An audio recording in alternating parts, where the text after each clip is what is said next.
2025년 5월 13일 화요일 C3 조참 포럼에서는 기독교인의 법이라는 제목으로 최재웅 대표의 발제가 있습니다. 발제 배경입니다. 그리스도인들이 하나님의 법률법 외 세상의 법을 지켜야 하는지 여부 및 법정에 소송을 해도 되는지 여부에 인용되는 구절은 로마서 8장 2절, 히브리서 8장 13절 및 고린도전서 6장 1절에서 7절의 말씀입니다. 소송 불가론자들은 6장 1절에 구태여 불의한 자들 앞에서 송사하느냐? 라는 말씀을 강조하여 그리스도인들은 어떤 일이 있어도 분쟁을 세상 법정으로 가지고 가면 안 된다고 주장하지만 소송 불가론자들의 주장과는 달리 성경에서 바울 사도의 가르침은 단지 그리스도인들은 소송을 해서는 안 된다는 것이 아니라는 점과 그리스도인들이 율법과 세상의 법을 지키는 것을 포함한 송사에 대해 토론하고자 합니다. 주제 성경 말씀은 로마서 8장 2절, 히브리서 8장 13절, 고린도전서 6장 1절에서 7절 말씀입니다.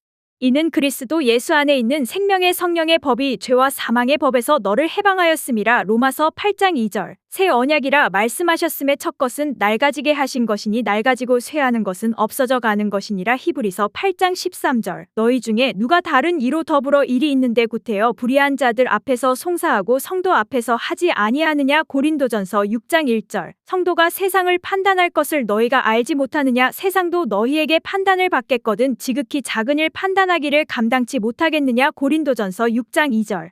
우리가 천사를 판단할 것을 너희가 알지 못하느냐. 그러하거든 하물며 세상 일이랴. 고린도전서 6장 3절. 형제가 형제로 더불어 송사할 뿐더러 믿지 아니하는 자들 앞에서 하느냐. 고린도전서 6장 6절. 너희가 피차 송사함으로 너희 가운데 이미 완연한 허물이 있나니 차라리 불의를 당하는 것이 낫지 아니하며 차라리 속는 것이 낫지 아니하냐. 고린도전서 6장 7절. 발제에서 전달하고 싶은 내용입니다. 바울 사도는 고린도전서 6장 1절에서 7절의 말씀에서 단지 그리스도인들은 소송을 해서는 안 된다는 것이 아니라 고린도 교회 안에 침투해 들어오는 온갖 부패에 대해 경고하고 교회가 정결케 되기를 원했습니다. 그리스도인들이 세상에 만연되어 있는 갖가지 부패에 대해서 무방비하고 오히려 그 부패로부터 영향을 받는다면 하나님의 복음이 가리워진다는 것을 일깨워주는 것이고 심지어 5장에서는 교회 안에서 음행하는 자들을 하나님의 복음의 순결을 위해서 교회로부터 내어 쫓으라고까지 명령하셨습니다. 고린도전서 5장 13절. 그렇다면 6장 역시 같은 맥락으로 이해하여 그리스도인이 송사를 할 것이냐 하지 말 것이냐의 문제를 다루고 있는 것이 아니라 믿는 자들 간의 분쟁을 불의한 자, 즉 믿지 않는 자들 앞에 가지고 가서 이로 인하여 하나님의 복음이 가리워지게 함을 꾸짖는 것입니다. 또한 그리스도인은 세상의 법 중에 권세자를 위한 법인지 백성 국민을 위한 법인지 구분하고 세상의 법이 하나님의 법 율법에 어긋나지 않으면 지켜야 합니다.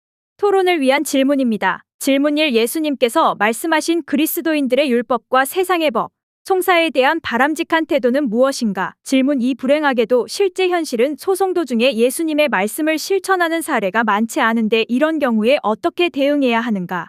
성경적 경영원리의 적용은 창조, 책임, 배려, 공의, 신뢰입니다. 율법에 어긋나지 않게 세상의 법을 지키고 화해와 하나님의 영광으로 송사에 대처하는 것이 필요합니다. 2025년 5월 13일 화요일 C3 조참 포럼에서 건강한 모습으로 만나 뵙길 바랍니다.